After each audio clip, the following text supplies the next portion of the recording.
If there's one thing you guys know I love to talk about, it's rumors, leaks, and speculation. And oh boy, do we have a juicy one to discuss today.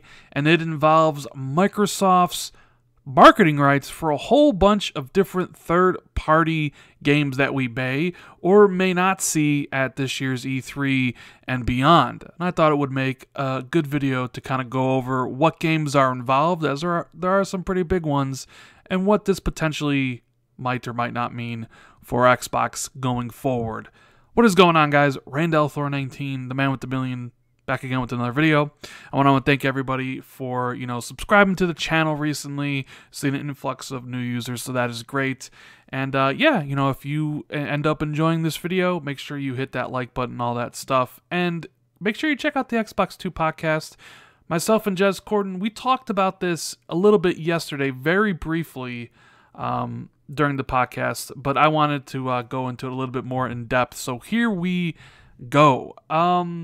Yeah, so Rectify Gaming, a website, claimed to have an exclusive on what marketing rights that Microsoft may have for the future. And they claim that a source close to Microsoft told them this. And of course, you always got to take these things with a grain of salt. They have been right on a couple different things in the past. They did have the Xbox One X name before a lot of other people did. So there might be a lot of truth to this. And honestly, I've asked my own sources, and they have said, yeah, you know what, the list is accurate, but there are a couple things wrong. Jez himself on the podcast said that the list seems pretty good, except for something he knows to be wrong. And if you, of course, read the thread on Reset Era, aka NeoGAF 2.0, in this 40-page thread, that's right, a 40-page thread, Z Huge, who you might know, he said that the list is accurate but incomplete. So maybe something in here isn't right. Maybe Sony has the deals. Maybe there's no deal in place. So keep that all in mind with a grain of salt. So this is Rectify Gaming. The info comes from there, like I said. So if you have any issue with that, make sure you take it up with them. So a whole bunch of games were listed as potential games that Microsoft has the marketing rights to. And honestly, when looking through the list, none of them seem to be shockers. That's the kind of the first thing I took away. They all seem to be very safe choices. So what games do we have here? Well, let's talk about it. So we have Borderlands 3, we have Cyberpunk 2077, we have Splinter Cell, we have Battlefield 5, we have Madden, we have Anthem, we have Shadow of the Tomb Raider, and The Division 2. And even though the website has been hit really hard and they had to take it down, some people who were able to read the article said they also mentioned the Elder Scrolls 6 in it as well, and that they have the marketing deal for that, and that game will also be revealed at E3 this year. So let's look at each of the individual games. The Borderlands 3 one, we'll start off that first. It's an oft-rumored game. A lot of people were predicting this to be at E3 last year. We know that Gearbox and Take-Two have been working on the game for quite some time. It is a confirmed game. I mean, it does exist, right? And it does kind of seem like the time has come to finally reveal this game. Their last game, Battleborn, was a complete disaster for the company. Borderlands has always kind of been the golden goose. So it would be no surprise if Borderlands was announced this year, and honestly, no surprise if it actually had Xbox marketing deal. I don't know, is Borderlands as big as it used to be? I mean, Borderlands 2 was absolutely huge, but there's a part of me that thinks Borderlands 3 isn't going to be a big deal in this day and age, but I could be completely wrong. But that is one of the games talked about, and I could easily see it being Xbox exclusive, or not Xbox exclusive. That's the other thing here. None of these games here, I don't think, are going to have any sort of time exclusivity to it. These are all just third-party games. These are all just marketed. And you might be wondering, like, why even bother doing marketing?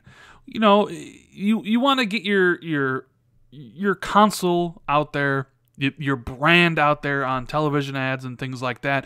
Sony has done it particularly well this year, especially with the Call of Duty games, especially with Destiny. I think the Destiny one really helped them. When you can align your brand with a huge title, at least in the very beginning of this gen, Destiny was aligned very closely with PlayStation, despite the fact that the PlayStation version and the Xbox version sold pretty similar. But it helped PlayStation bridge the gap that maybe normally would have went to Xbox, since it was a Bungie developed game, and Bungie used to develop for Xbox. Of course, there are people out there that are like, well, do marketing deals even really matter? Do they really even do anything? I don't know. I mean, these companies continue to do it, so that leads one to believe that it must have some sort of value. These are multi-billion-dollar corporations. They aren't a charity. They aren't throwing money at these games just because. So there must be some tangible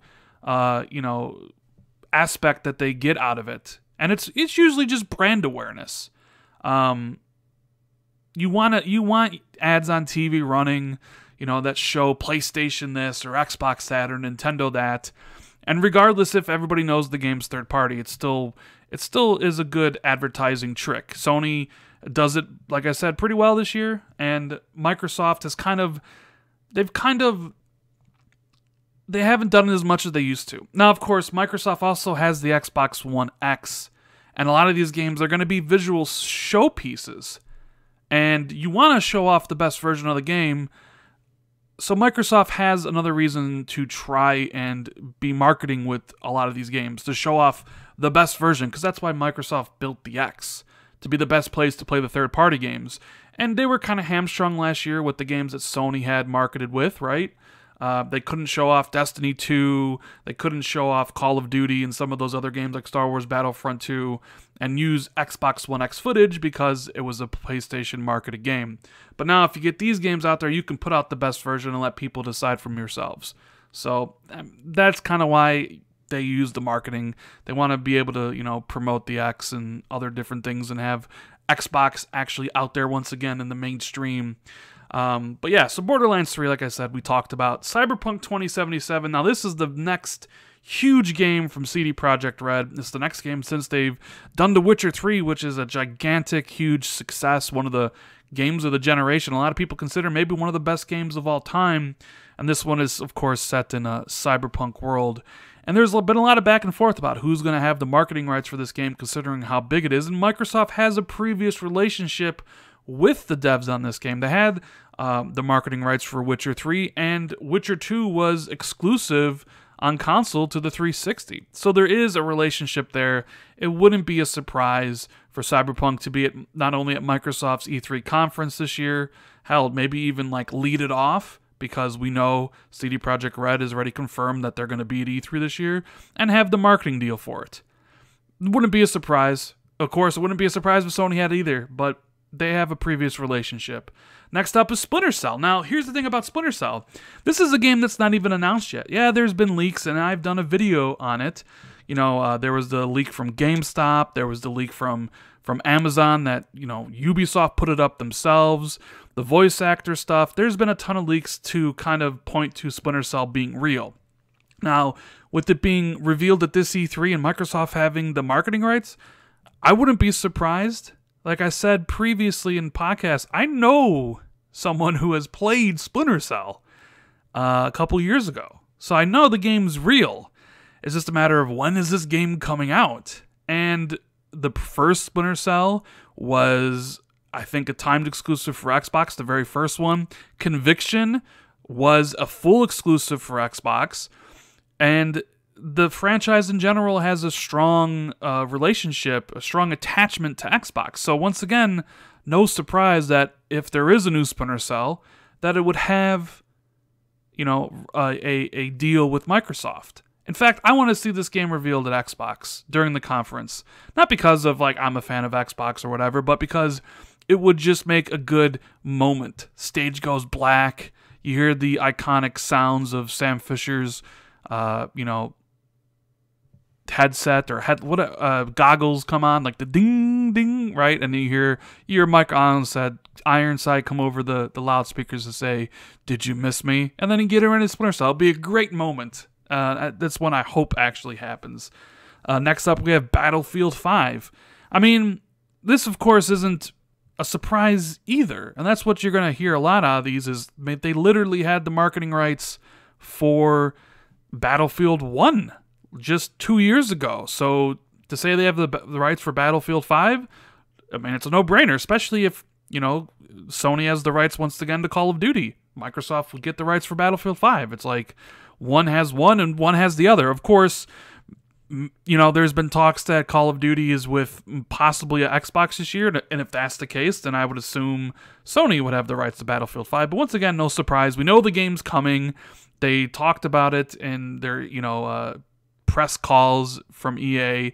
We know the game's coming at the end of the year, and we know it's Battlefield 5 from all the leaks, and they had a previous relationship. Next one up is Madden. Once again, no surprise with Madden. They've had the marketing deal for this, like, I almost want to say the entire generation. I don't know if anything to do with the NFL deal they made back in 2013 where they spent $400 million on it, but once again, you can always, you know, count your chickens by Microsoft having, or, you know, the deal for Madden, so that's no surprise. Anthem as well. That's the other game here.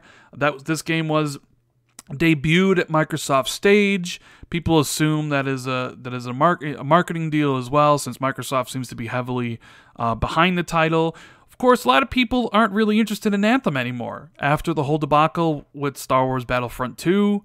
A lot of people are looking at BioWare and EA kind of side-eyed right now, like, I don't know, you gotta sell me on this game again. A lot of people aren't happy with EA right now.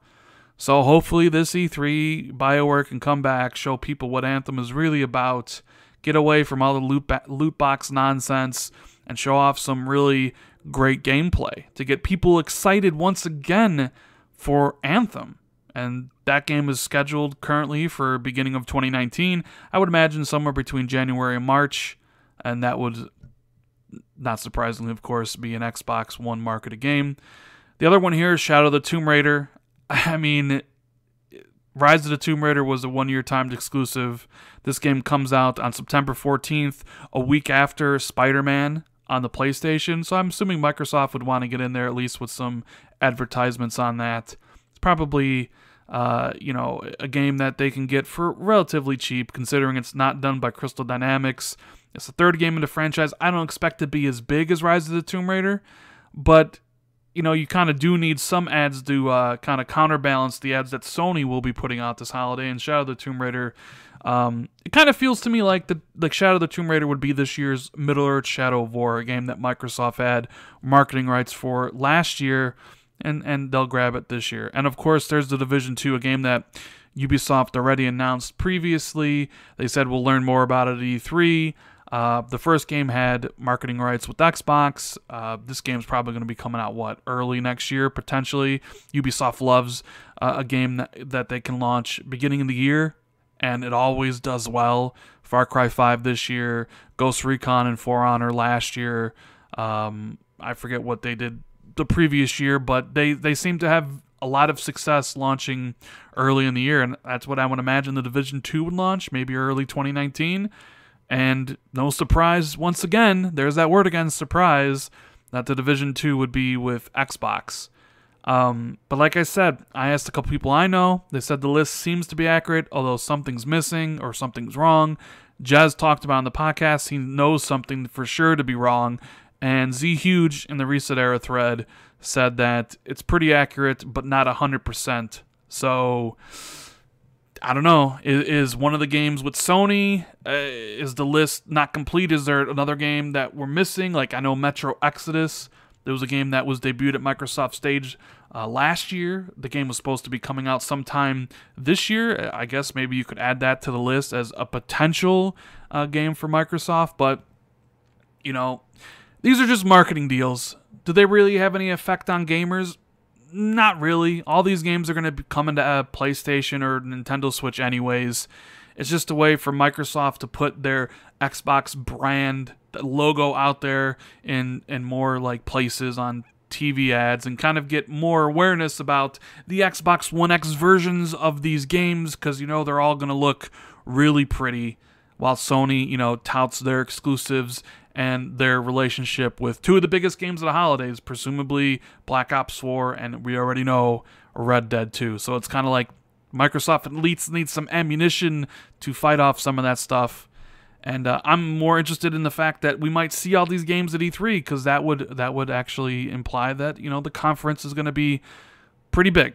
anyways, guys, that is the video for right now. If you enjoyed it, hit that like button. Consider subscribing to the channel for more content.